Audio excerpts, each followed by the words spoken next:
खबर, केंद्र सरकार ने दी अच्छी खबर, कहा दूसरी लहर पड़ रही है मंद, प्रतिबंधों में छूट के लिए चरणबद्ध तरीके से विचार करे राज्य। देश के साथ बिहार में भी कोरोना के मामलों में लगातार आ रही कमी, राज्य में संक्रमण दर हुआ 2.1%, 24 घंटे में 1,22,000 से ज्यादा सैंपलों की हुई जांच। कोरोना काल में बिहार के युवाओं ने दिया राष्ट्रीय जिम्मेदारी और जवाबदेही का परिचय, बिहार टीकाकरण में बना नंबर 1, पटना में बोले स्वास्थ्य मंत्री मंगल पांडे। ओडिशा और बंगाल में तबाही मचाने के बाद बिहार पहुंचा यास, कई जिलों में तेज हवाओं के साथ हुई बारिश, अलर्ट जारी।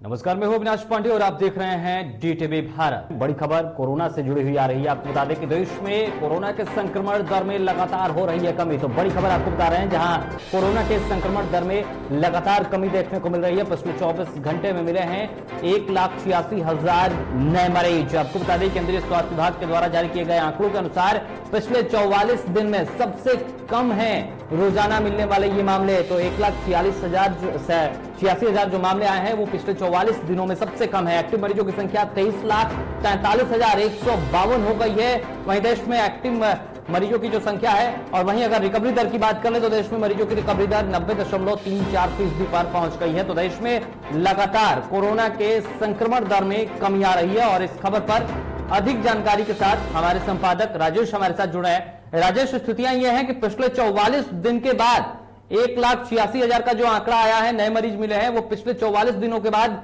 इतनी कम संख्या आई है। लगातार संक्रमण दर में गिरावट हो रही है। बिल्कुल अविनाश, ये काफी सुखद समाचार है। जिस तरह से लगातार अगर देखा जाए तो पिछले कुछ दिन पहले जिस तरह से कोरोना की जो रफ्तार थी, उस रफ्तार में अब कमी आई है। अब संक्रमण दर कम हो रहा है और हमें उम्मीद करनी चाहिए कि आगे आने वाले दिनों में ये संक्रमण दर और भी कम हो जाएगा और हमें बेहतर स्थिति में, संतोषजनक स्थिति में होंगे। इसके लिए पूरी स्थिति अगर देखी जाए तो सरकार ने जिस तरह से तैयारी की है, और इसमें सबसे बड़ा जो अहम रोल रहा है वो लॉकडाउन का, चाहे वो बिहार हो या बिहार के बाद दूसरे स्टेट में जिस तरह से लॉकडाउन लगाया गया, लॉकडाउन लगाने के बाद जो संक्रमण जो चेन था कोरोना का वो टूटा है और इसका फायदा सबसे ज्यादा हम सबको मिला है। और ये आंकड़ा जो आज हम देख रहे हैं लगातार कमता जा रहा है, इसकी मूल वजह यही है कि कोरोना का जो चेन है वो टूटने की वजह से, और हम अपने आप को घर में कैद किया, अपने आप को हम लोगों ने घर में रखा और एक दूसरे से दूरियां बनाई, जिसका फायदा हम लोगों को मिला है। साथ ही साथ इससे एक प्लस पॉइंट और भी आज के दौरान कुछ स्वास्थ्य व्यवस्थाएं भी सुधरने का काम किया। वैक्सीनेशन बड़े पैमाने पर शुरू हो गया है, टेस्टिंग का कार्य शुरू हो गया है, जिसकी वजह से आज की तारीख में कोरोना की जो रफ्तार है उस पर ब्रेक लगा है। लेकिन ये ब्रेक और तीव्र लगाने की जरूरत है और तेज करने की जरूरत है। राजेश, ये है नीति आयोग के सदस्य ये कह रहे हैं कि दूसरी लहर में अब संक्रमण दर लगभग स्थिर है।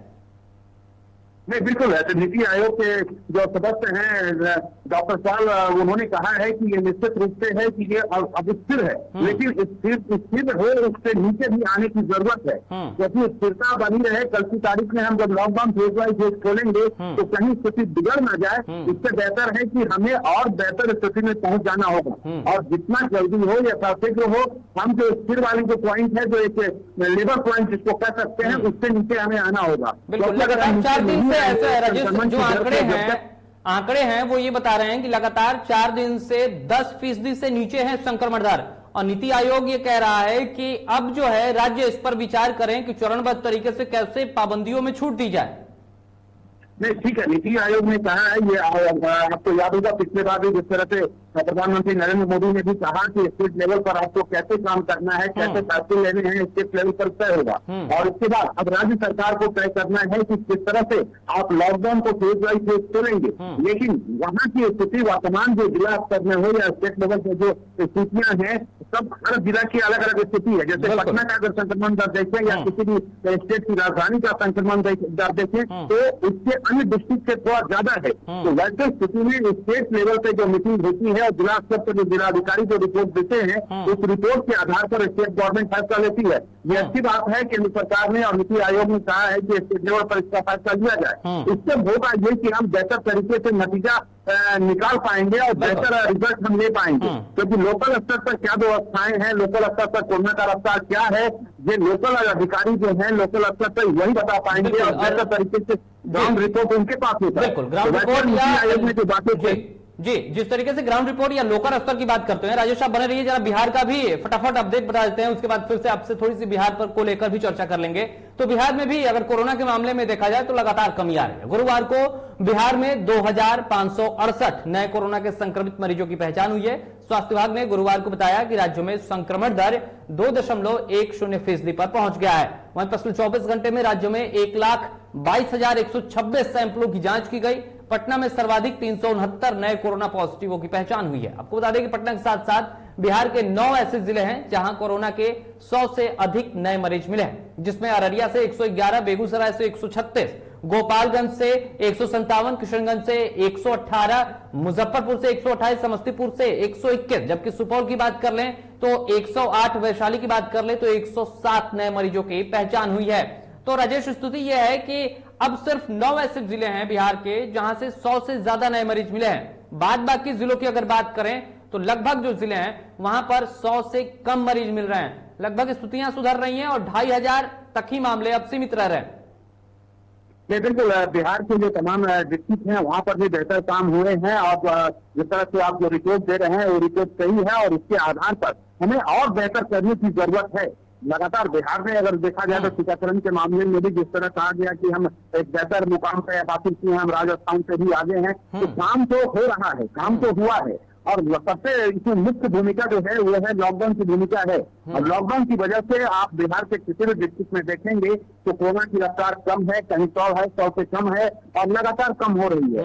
ये एक अच्छी बात है। और साथ ही साथ अब इस पूरे मामले को अगर देखने की बात है कि स्टेट लेवल पर अगर जरूरत महसूस हो तो शायद एक हफ्ते के लिए और लॉकडाउन को बढ़ाया जाए, ताकि हम जो कोरोना की जो रफ्तार है उस पर पूरी तरह से ब्रेक लगा पाए, क्योंकि बेहद जरूरी है कोरोना की रफ्तार पर ब्रेक लगाना। जब तक हम इस पर विजय प्राप्त नहीं हो पाएंगे, क्योंकि लगातार जो विशेषज्ञ हैं वो कह रहे हैं कि आगे आने वाले दिनों में हो सकता है कि हम तीसरी फेज में जाएं, तो हमें तीसरी फेज में पर जाने से बेहतर है कि हम थोड़ा सा कष्ट और सहें और कोरोना पर पूरी तरह से विजय प्राप्त कर लें, ताकि आगे आने वाले दिनों में हम तीसरी लहर से बच सकें। और ये बेहद जरूरी है। और इसको लेकर जिस तरह से 9 डिस्ट्रिक्ट की जो बात की जा रही है तो 9 डिस्ट्रिक्ट में जो सुधार देखने को मिला है और जो अन्य जो डिस्ट्रिक्ट में वहां भी सुधार देखने को मिला है। एक सवाल लॉकडाउन को लेकर मैं आपसे कर ले रहा हूं, क्योंकि नीति आयोग ये कह रहा है कि अब राज्य 30 जून के बाद स्थितियों की समीक्षा करें और समीक्षा करने के बाद चरणबद्ध तरीके से सोचे कि कैसे पाबंदियों में छूट दी जाए। तो क्या यह माना जाए कि बिहार में जिन जिलों में स्थितियां सामान्य हो रही है वहां पर छूट मिल सकती है, वहां पर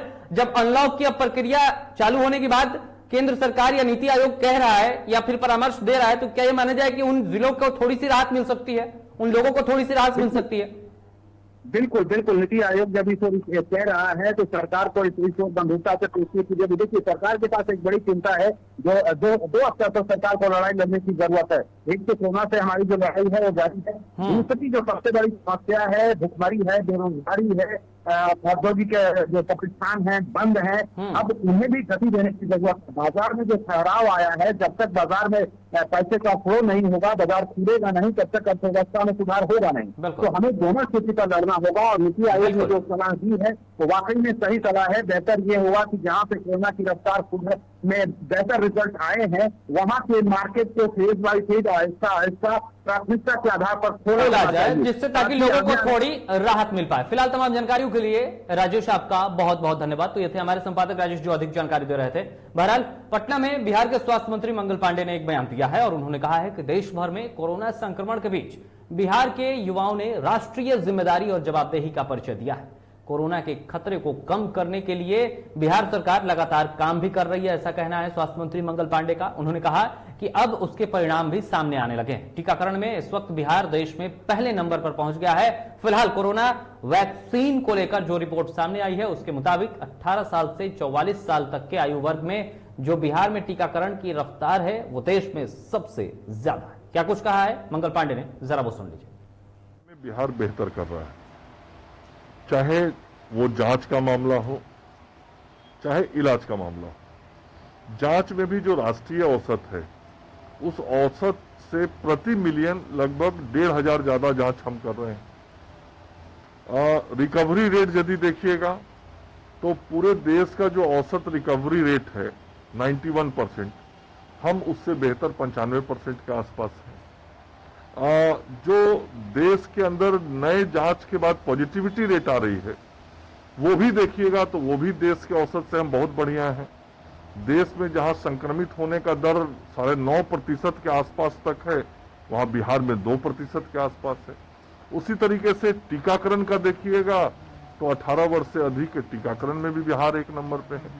तो ऐसे कई कार्य जो कोविड से जुड़े हुए हो रहे हैं उसमें बिहार का परिणाम लगातार बेहतर हो रहा है। यदि मृत्यु दर भी देखिएगा तो जहां पूरे देश के अंदर लगभग 1.1% से थोड़ा अधिक है, वहीं बिहार में 0.66% के आसपास है।